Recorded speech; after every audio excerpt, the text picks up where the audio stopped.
Boa noite! Boa noite, galera! Rúbia, minha amiga Suzane, professor, acabou de entrar, professor Mário. Deixa eu ver se ele está recebendo minha solicitação. Convidado aí, tô convidando. Estão me ouvindo bem, não? Olá, boa noite, professor. Boa noite. Vocês estão me ouvindo bem? Eu tô ouvindo bem. Você tá me ouvindo bem Perfeito. ou o som tá baixo? Alguém falou aí que tava um pouco baixo o som, Suzane. Tá bom? Ótimo, graças a Deus. Então, boa noite, gente. Sejam muito bem-vindos aqueles que estão chegando por aqui, né, que receberam esse convite para discutir com a gente um pouquinho sobre a administração de anestésico tópico pelo enfermeiro. No caso, a gente vai focar aqui no enfermeiro dermatologista, né? Mas aí as pessoas de outras áreas podem fazer suas analogias de acordo com o seu âmbito de atuação. Lorena, tudo bem? Boa noite, gente. Vamos cumprimentando aí quem está chegando e aguardando um pouquinho para o pessoal chegar, Sejam né? bem-vindos.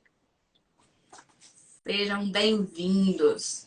Então, se tiverem alguma dúvida sobre o tema da live, fiquem à vontade de colocar nos comentários, tá? Nós não vamos desativar os comentários, vamos deixar, porque na medida do possível, eu ou o Mário vamos dando uma olhadinha nas perguntas de vocês. Então, desde já, né, reforçando mais uma vez, o tema da live é sobre administração de anestésico tópico pelo enfermeiro com a especialidade. O que é que a gente vai trazer hoje, né, para vocês, para quem sabe ou para quem ainda não sabe de como é que essa prática acontece. E para que seja um espaço para a gente discutir até onde pode ir o escopo de atuação do enfermeiro, tanto generalista como dermatologista, até onde a gente pode chegar. Não sei se o professor Mário quer falar alguma coisa introdutória ou se eu posso começar. O que é que você me diz? Eu gostaria, Isadora, antes de começar, primeiro agradecendo a todos, né, o carinho que vem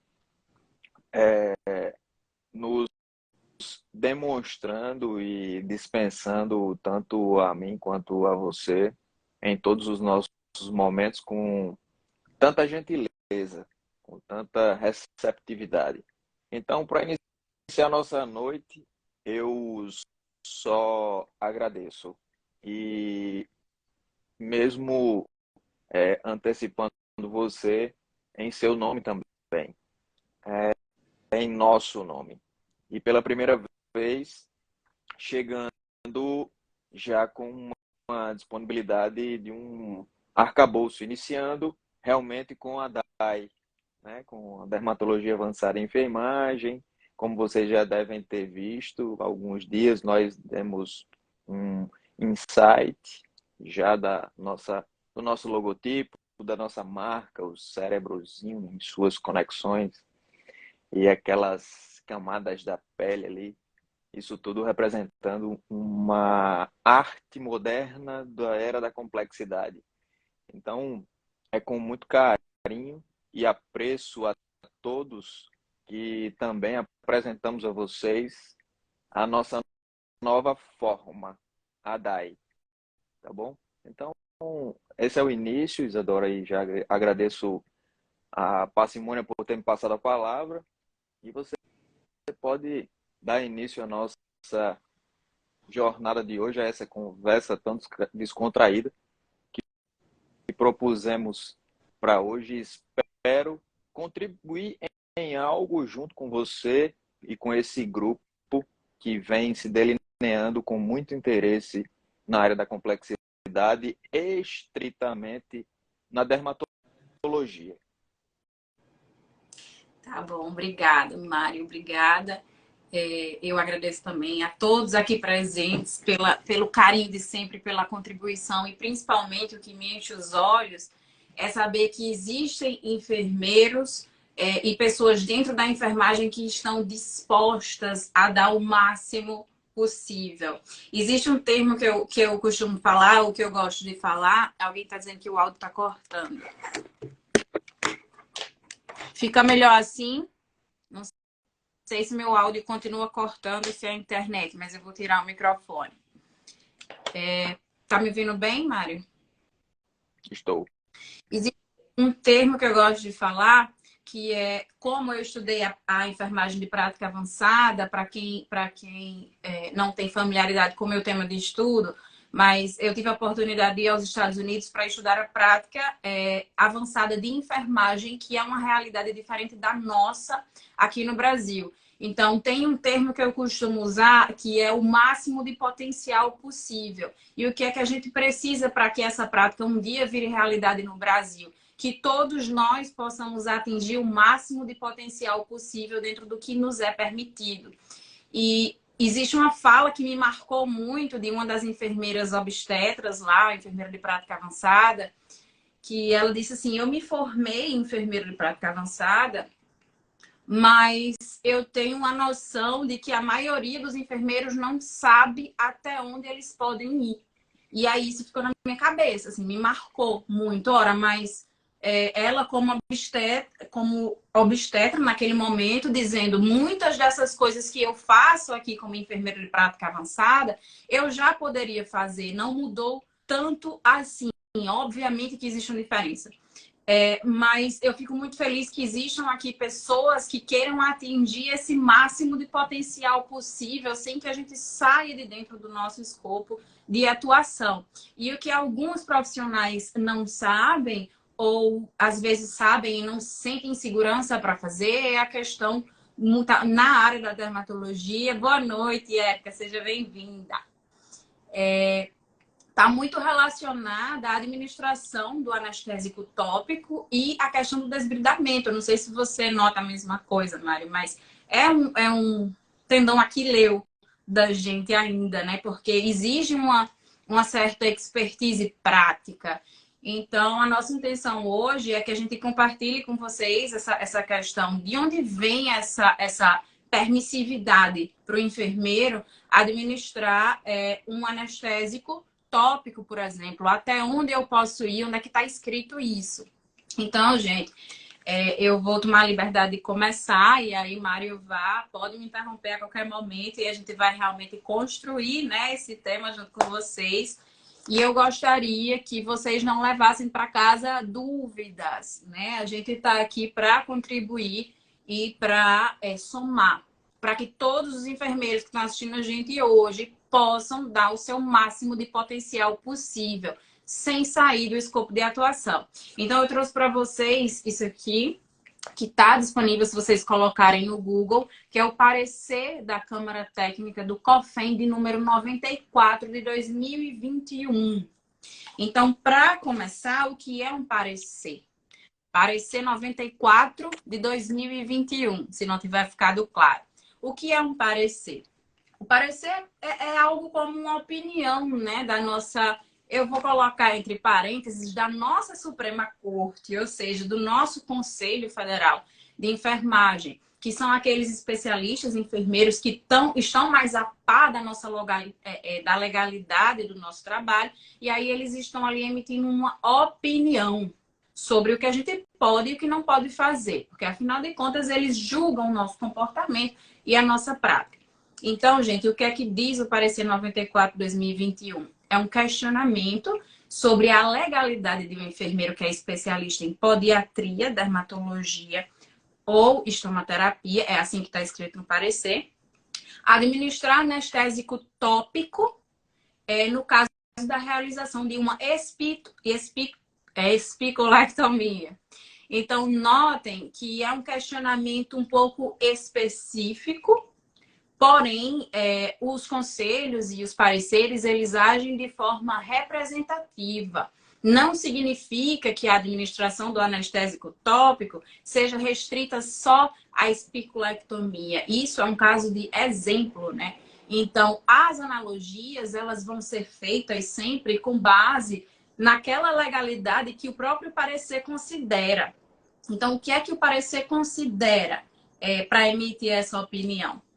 O parecer vai considerar a lei do exercício profissional do enfermeiro, o parecer vai considerar, que é a 7498 de 86, que vocês devem ter familiaridade, o parecer vai considerar o Código do Exercício Profissional da Enfermagem, certo? Que o último, para quem não sabe, foi alterado em 2017. O nosso Código de Ética Profissional, ele recebe a numeração de 564 de 2017. Então, esses são documentos que a gente tem que estar sempre em posse, né? Para que a gente saiba até onde a gente pode ir. Que os nossos reguladores, eles vão usar como base isso. E aí eu lembro que o Mário estava falando, não sei se você vai querer resgatar, Mário, o artigo que ele usa para subsidiar, né, a opinião. Eu não sei se você lembra dessa parte, mas falava sobre o direito do enfermeiro de exercer a profissão com liberdade, com autonomia.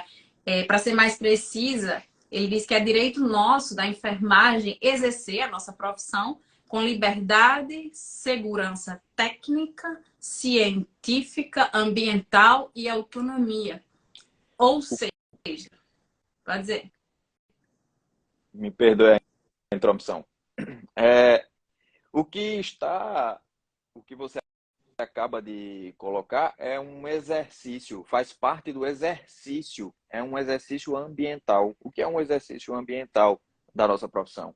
É a expertise técnica, a habilidade onde você une os pilares do conhecimento científico culto, que é como se eu vou colocar, exemplificando melhor, como a semiologia e semiotécnica. Nós partimos para o campo com um conhecimento prévio. Então, esse é o conhecimento científico culto. E diante da prerrogativa de Conselho Federal que normaliza o exercício da profissão, onde após essa prerrogativa de conhecimento culto, você entra em campo prático de evidência para que se comece a escalonar a habilidade técnica. Porque não quer dizer que o profissional que está com o conhecimento científico culto tem habilidade técnica para desenvolver tal procedimento e qualquer procedimento. Esse é estritamente a questão da analgesia tópica, o bloqueio tópico. E quando se traz essa questão à tona, eu preciso fazer uma retroativa a respeito da nossa formação.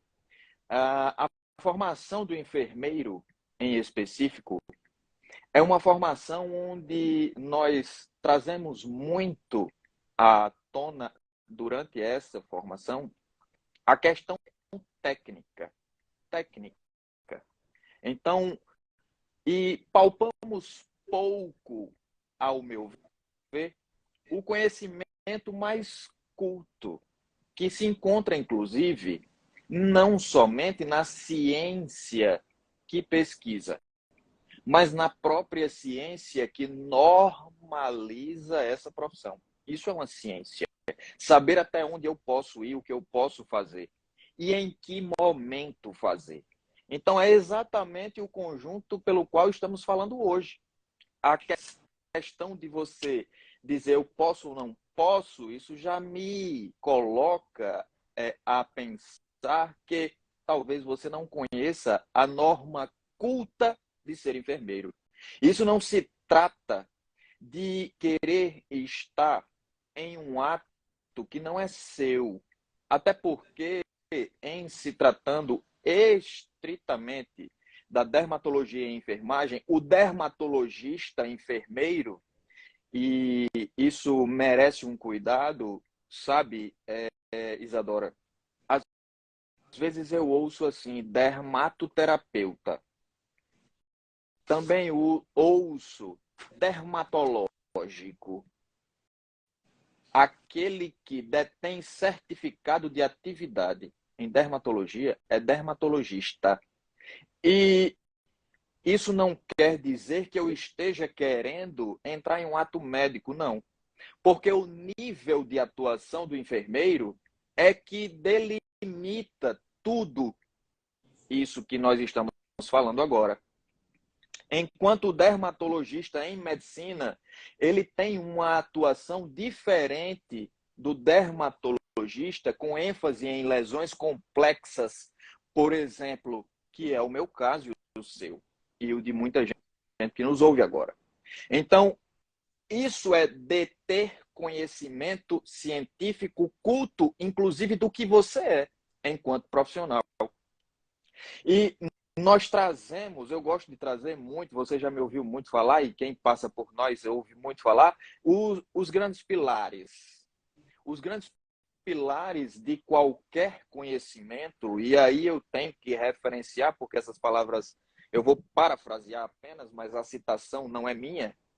E aí vem Paulo Nugles Freire, o psicopedagogo nacional, falecido já, não está mais, não se encontra no nosso planeta, mas deixou uma contribuição sobre o conhecimento que ele diz assim: aquele que participa de um movimento evolutivo na ciência, e seja em qualquer ciência que nós estejamos falando, mas agora, neste momento, a nossa ciência necessita conhecimento, conhecer, que é a propriedade. A propriedade do que se faz ou do que se fala. Você adquirindo a propriedade do que se faz ou do que se fala, você vem com autoridade. Mas só que a autoridade é apenas para ratificar o que eu já falei anteriormente. Mas o que faz avançar é a junção junto com mais um pilar que se chama generosidade. Então, quando nós entendemos o conjunto verdadeiro que envolve filosofia e ciência ao mesmo tempo, nós não temos mais dúvida.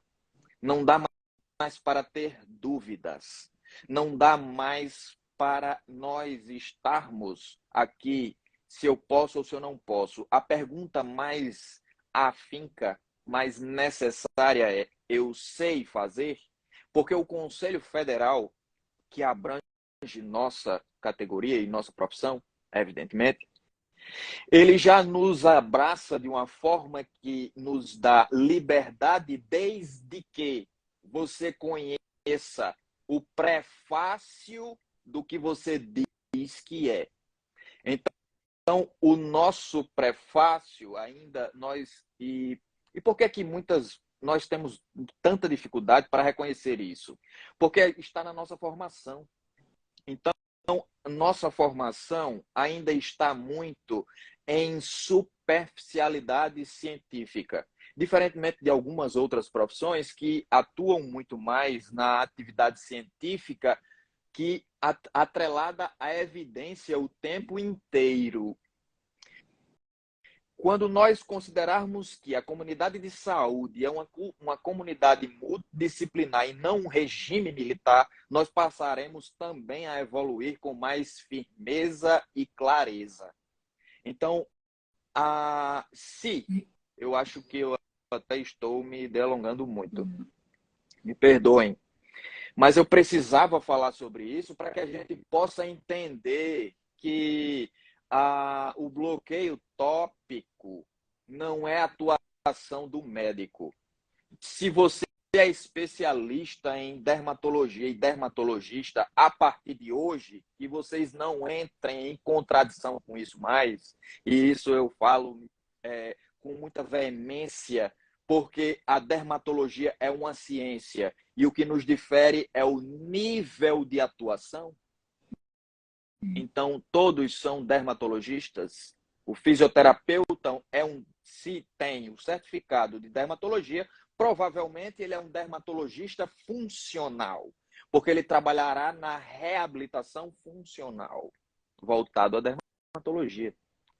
O profissional médico, ele vai trabalhar nas afecções, nos prognósticos, nos diagnósticos, nas prescrições médicas. assim como o enfermeiro vai estar em seu campo de atuação. Aqui nós, eu, você e creio que a maioria do público que nos assistem, na dermatologia com ênfase em lesões complexas ou lesões de difícil cicatrização, que se entende que ao uso do tópico, uma necessidade, do bloqueio tópico, uma necessidade. Necessidade como?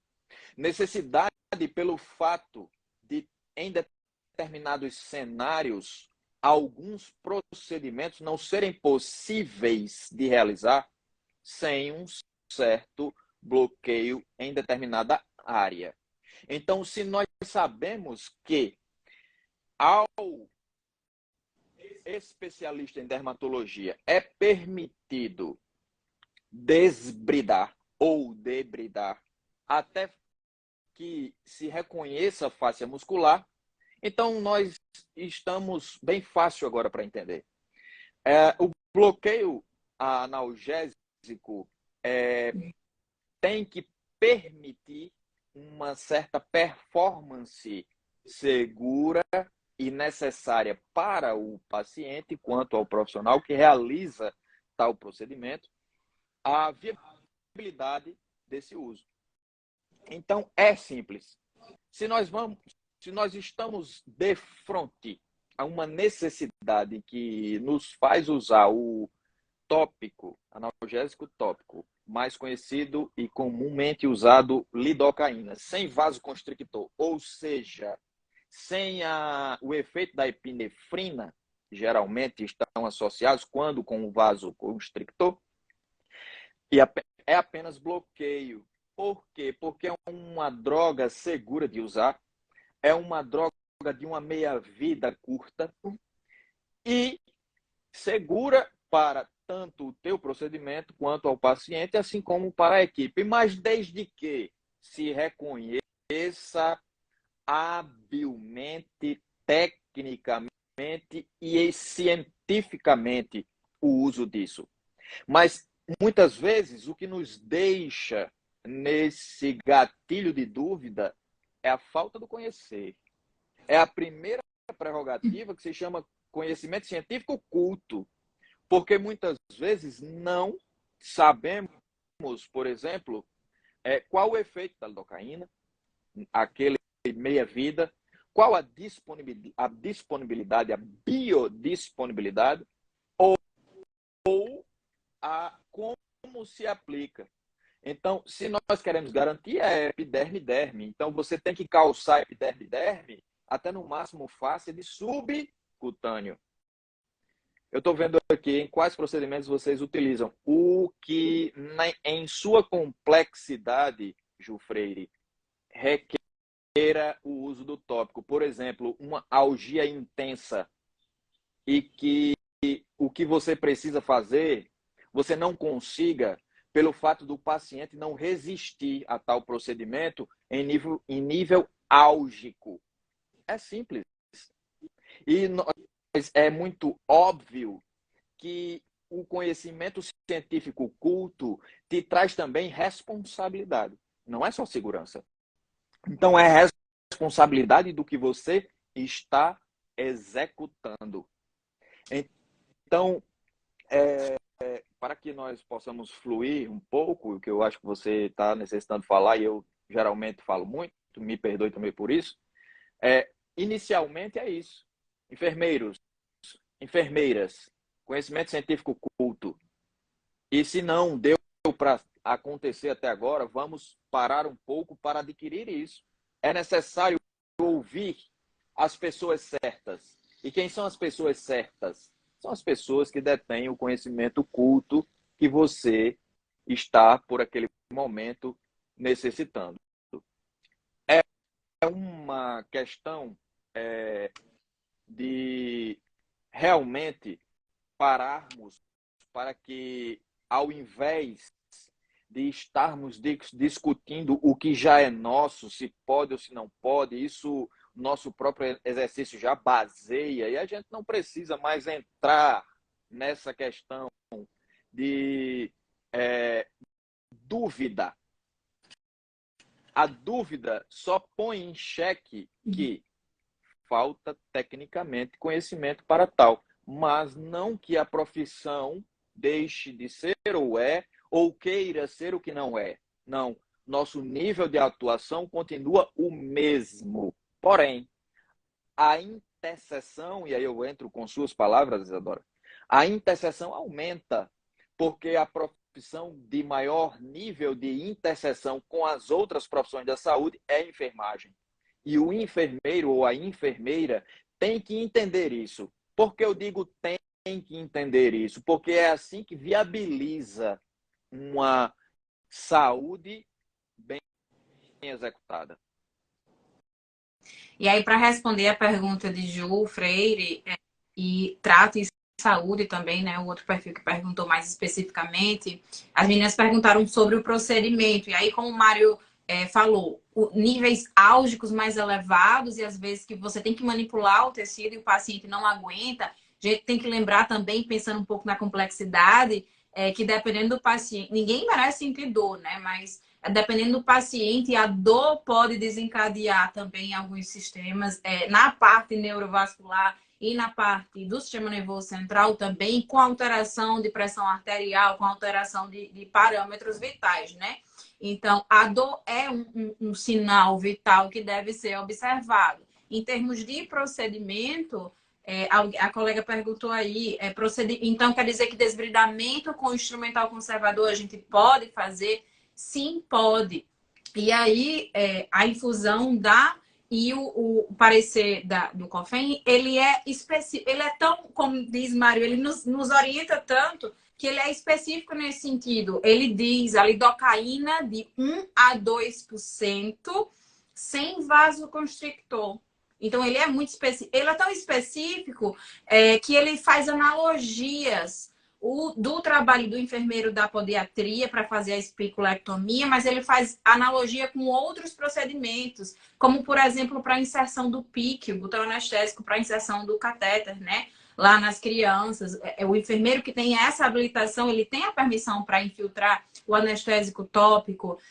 Dá o exemplo também do enfermeiro obstetra, que também pode fazer a infiltração, no caso de episiotomia e episiografia. Como que você é permitido, só se a gente pensar logicamente, como eu sou permitido a fazer episiotomia e episiografia, mas fazer sem que eu possa administrar um anestésico tópico, não faria sentido. Então, no âmbito da prática que você pode fazer, é lógico que aquele procedimento ele também acompanhe. E aí o COFEN vai se posicionando conforme surgem os questionamentos para deixar isso mais claro para a gente. Também teve outro parecer que foi emitido recentemente pelo Conselho Federal, que era sobre o botão anestésico com lidocaína 1 a 2% do mesmo jeito, sem vasoconstrictor, para inserção do catéter para monitorização da pressão arterial invasiva. Então vejam que a cada dia que passa, o nosso conselho ele vai se posicionando em relação a procedimentos específicos. Mas, gente, a gente tem que lembrar que não necessariamente que o COFEN vai dizer especificamente, enfermeiro dermatologista pode realizar desbridamento com instrumental conservador com a infiltração do anestésico tópico, porque tá lá, tá escrito, basta ver qual é a fundamentação legal que o parecerista deu. A fundamentação legal é o nosso próprio escopo de prática, que é outra coisa que o Mário fala com muita clareza. Para quem não conhece essa palavra, é importante conhecer. O escopo de prática é o seu âmbito de atuação, é até onde você pode ir com base no conhecimento técnico-científico e teórico-filosófico que você possui. Então, o que é que diferencia os profissionais? O escopo de prática e a ciência dele.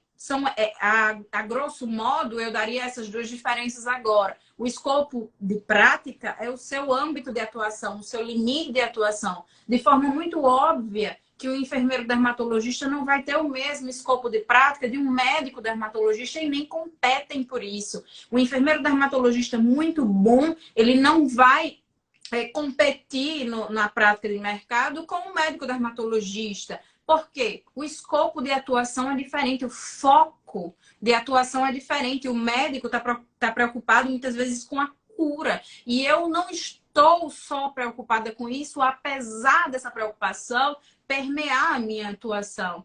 Então, o escopo da prática é um diferencial entre os profissionais. E se a gente tirar o enfermeiro generalista, o enfermeiro especialista, o enfermeiro de práticas avançadas, que não existe no Brasil, e o médico, cada um vai ter o seu escopo de atuação diferenciado. Por quê? Porque é baseado no seu conhecimento e na sua capacidade técnico-científica, embora isso às vezes não seja reconhecido. Porque se eu perguntar para vocês se o enfermeiro dermatologista pode fazer a mesma coisa que um generalista, a maioria vai dizer que pode. E pode mesmo, porque não está regulamentada essa sutileza na diferença da prática. Porém, os conselhos dizem que com a capacidade e a habilidade técnico-científica lhe é permitido um fazer diferenciado. Então, depende não só do seu título, nem da sua certificação, depende do que você sabe e do seu nível de propriedade sobre aquele conhecimento.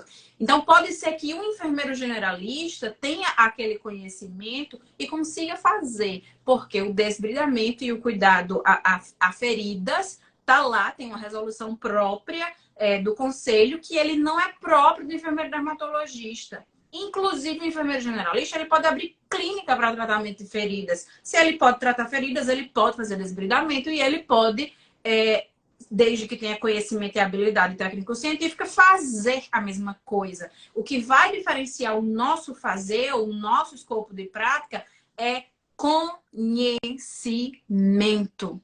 Então, outra diferença também que precisa ficar muito claro para a gente, que óbvio, não vai existir essa diferença entre enfermeiro especialista e generalista, nem enfermeiro de prática avançada, mas vai diferenciar a gente da prática médica, por exemplo, diz respeito à ciência. Qual é a sua ciência? O que é que estuda a sua ciência? Qual é o objeto de estudo da sua ciência? E eu digo isso, que é muito pertinente também na fala de Mário, porque é uma das perguntas que eu fazia para as enfermeiras de prática avançada. Lá é muito comum que se confunda o enfermeiro de prática avançada com o médico, porque são pessoas que podem diagnosticar, podem tratar, podem prescrever, podem biopsiar, podem fazer, tem um escopo de atuação diferente do nosso. Então é comum, todo mundo é doutor, todo mundo é médico, todo mundo é... E aí eu perguntava para elas o que é que diferencia a sua prática da prática médica. Óbvio que com um tom de provocação, porque eu sei a diferença. Mas eu precisava fazer essa pergunta e ela dizia, todas, sem exceção, me responderam com muita clareza. A minha ciência. O meu fazer é baseado na minha ciência própria. E todas elas tinham um discurso muito claro e próprio do que é a ciência da enfermagem. Tratavam do holismo, de cuidado da pessoa num processo contínuo, de cuidar de quando ela chega até onde ela sai, dos ciclos de vida. Nenhuma delas trouxe uma ação pontual, curativa, de tratamento. Então, elas tinham muita clareza em relação a isso. Então, para não ser muito extenso também na minha fala, é importante que a gente saiba o escopo da nossa prática, como o Mário falou, que a gente saiba a nossa ciência para que você saiba diferenciar a sua prática da prática do outro, tanto de outra profissão, como dentro da sua profissão, dependendo dos níveis de formação. Essa diferença ela vai existir e ela deve existir, né? Então, uma diferença também que deve ficar claro, que a gente não pode perder de vista, é o do nosso máximo potencial possível. A gente tem que ir até onde a gente pode ir, para que a gente não incorra no erro de praticar um ato médico ou de outro profissional, né? Que não só o médico. Então, com base nos procedimentos que a gente faz e nas permissões que a gente tem, é que a gente tem que saber até onde a gente pode ir. Se vocês não tiveram a curiosidade de ler a lei do ato médico, ela também esclarece muita coisa. Porque é na lei do ato médico que eles dão algumas proibições para profissionais não médicos, o que inclui a gente. E aí eu me lembro que antigamente existia essa questão do subcutâneo, de administração de injetáveis. E aí isso caiu, gente. Caiu, porque é insustentável. Os médicos não conseguiriam sustentar dentro de uma lei que o enfermeiro não conseguisse invadir o subcutâneo. Isso é muito óbvio. Então, houve modificação dessa lei também, que é importante a gente conhecer para saber o nosso limite de atuação. O que é que eu quero dizer com isso? Está previsto no parecer do COFEM a administração desse tipo de anestésico tópico, a 1 a 2% sem VAS, como já foi falado, até o nível de subcutâneo. Então, é outra coisa que a gente tem que ficar claro. Os nossos procedimentos, eles não vão além da fáscia muscular. Então, você não vai fazer uma infiltração... todo mundo aqui da enfermagem sabe como fazer a administração de medicamento, você não vai fazer um tipo de infiltração que vai além do seu escopo de atuação que está dito, né? Eu não vou fazer um bloqueio regional de nervo, não é isso. Mas está lá escrito que naturalmente, na nossa prática, o nosso nível de infiltração é a nível de subcutâneo.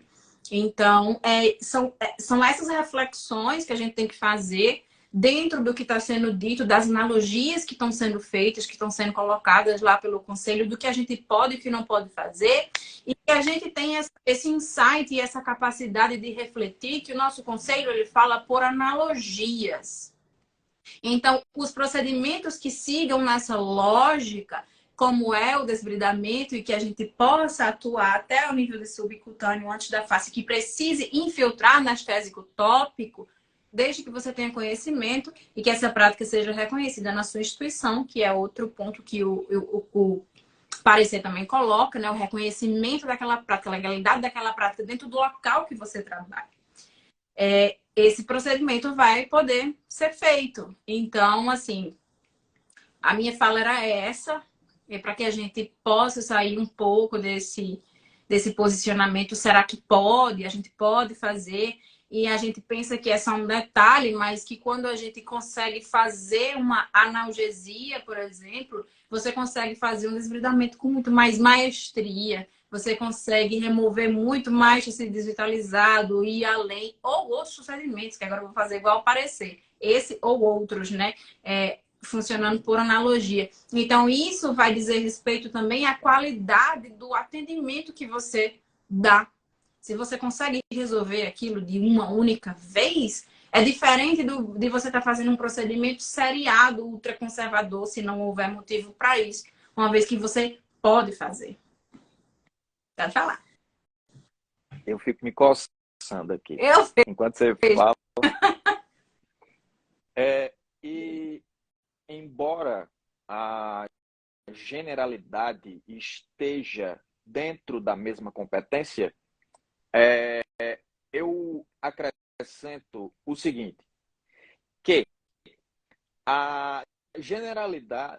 E aí alguém, antes que venha à tona uma possível pergunta, eu já estou pensando talvez até nas perguntas prováveis, me perdoem, e estou provocando.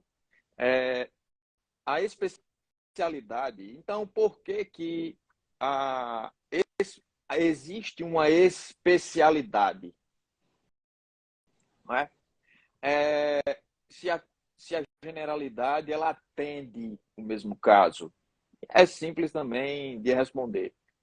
O fim da especialidade é tornar a terapêutica com muito mais êxito, porque na generalidade incorre-se uma probabilidade maior de um diagnóstico mais superficial.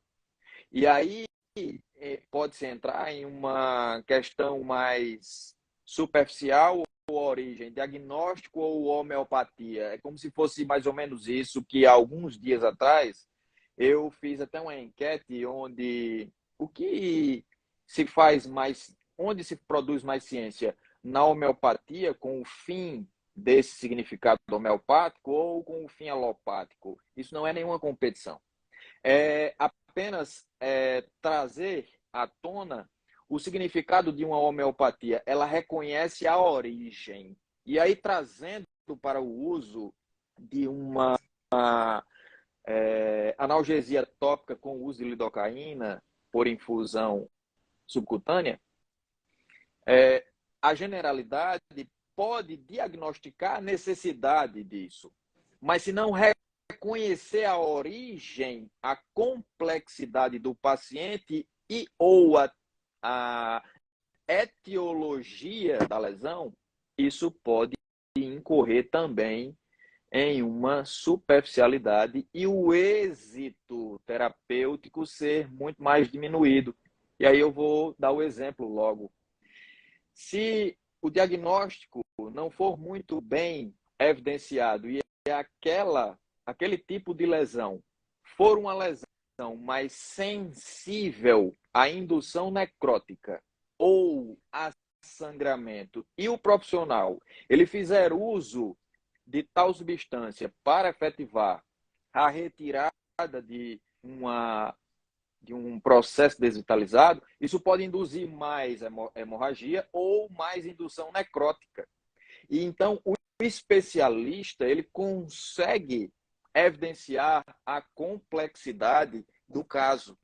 O paciente, o nível de complexidade que se associa à lesão, porque uma questão também que influencia muito nas terapêuticas atualmente é olhar apenas o aspecto da lesão, evidenciar que etiologia, que necessidade, e qual a diretriz terapêutica para a evolução da lesão, esquecendo de muita coisa que se associa à lesão. Por exemplo, laboratoriais, comorbidades. Um paciente que vem com déficit simples, é simples a analogia, de válvulas de membros inferiores, e ele possui uma lesão, e você praticar muito bem, inclusive, o terapêutica, a efetividade provavelmente dessa terapêutica, se você não está muito atrelado à origem, é provável que a terapêutica falhe. E assim também vem para o mesmo assunto que estamos tratando agora.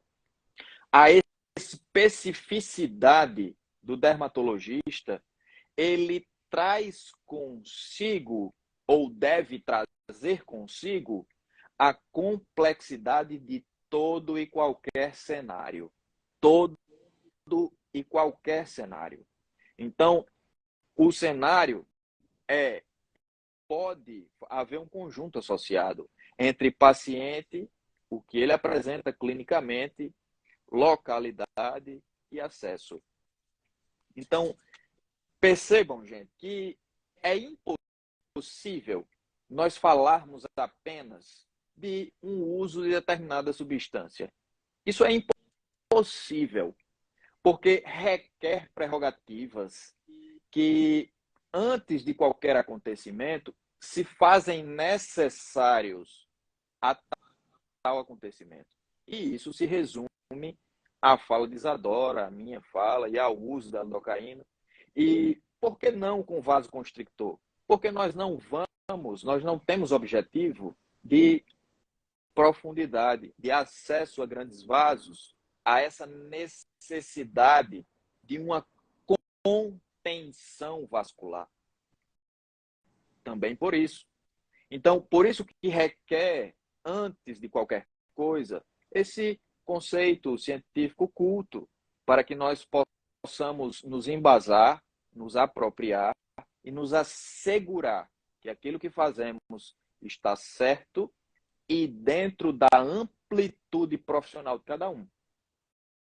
Tá bom? Isa, a palavra é com você e me perdoe mais uma vez. Só para finalizar, teve mais uma pergunta, acho que foi de trato de saúde também, que ela perguntou sobre no âmbito de atuação própria.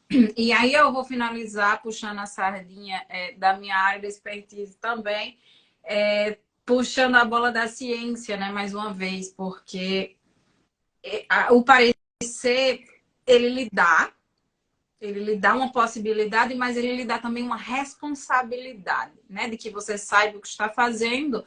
E ao final, na conclusão, ele diz, né? Desde que o profissional esteja devidamente capacitado e tem-se como capacidade o treinamento, né? O treinamento técnico, a habilidade técnica e também de conhecimento científico sobre, mas que o procedimento também esteja normatizado em protocolos. O que é que isso quer dizer? Vou puxar a sardinha da ciência, porque qual é a finalidade de um protocolo?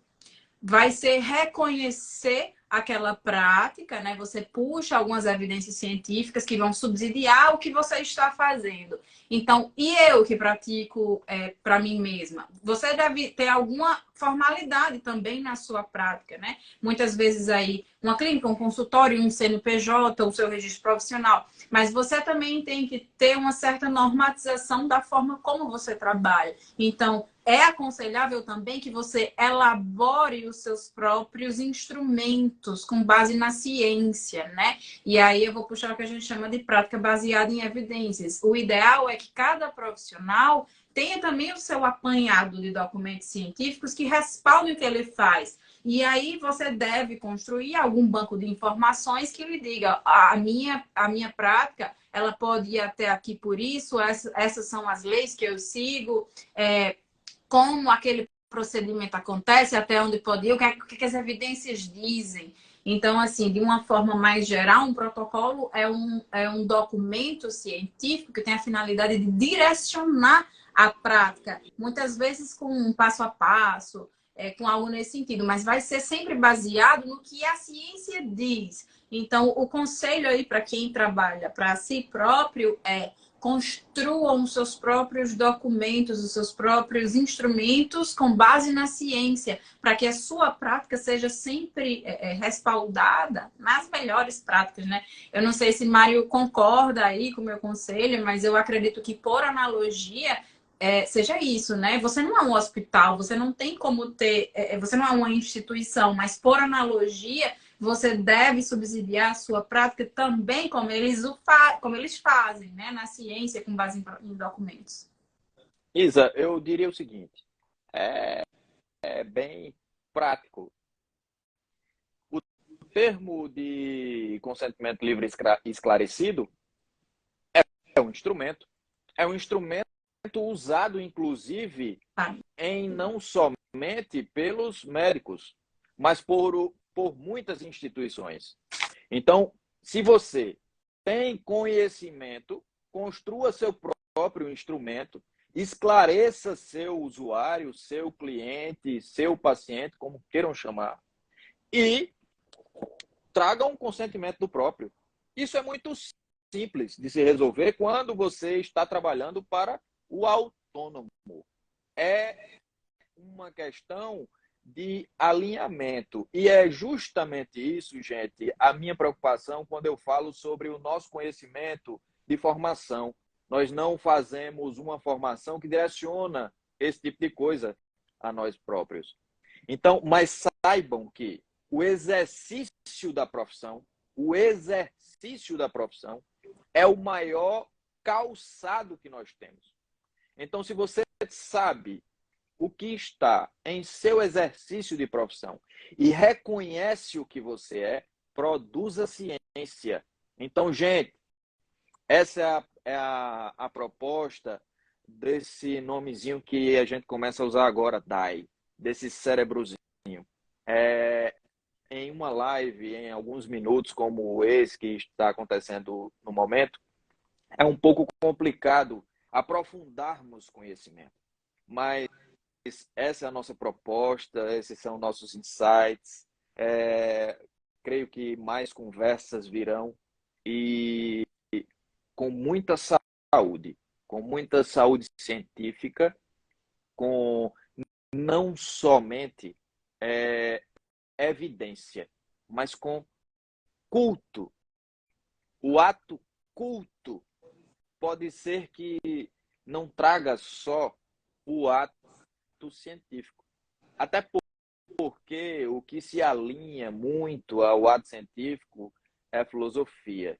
E talvez há alguns séculos teve um cara que disse assim, uma expressão que nós muitas vezes usamos com muita ironia: só sei que nada sei.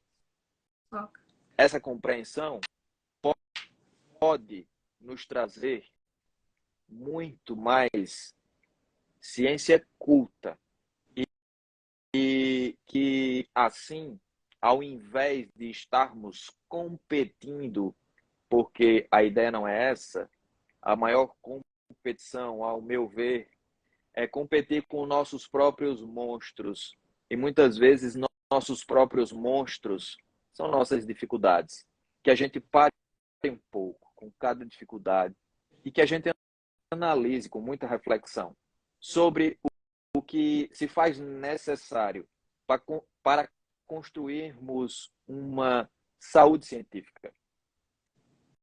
Uma saúde científica. Já chega de tanta burocracia autoritária e envaidecedora. Vamos em um ato conjunto científico e juntos.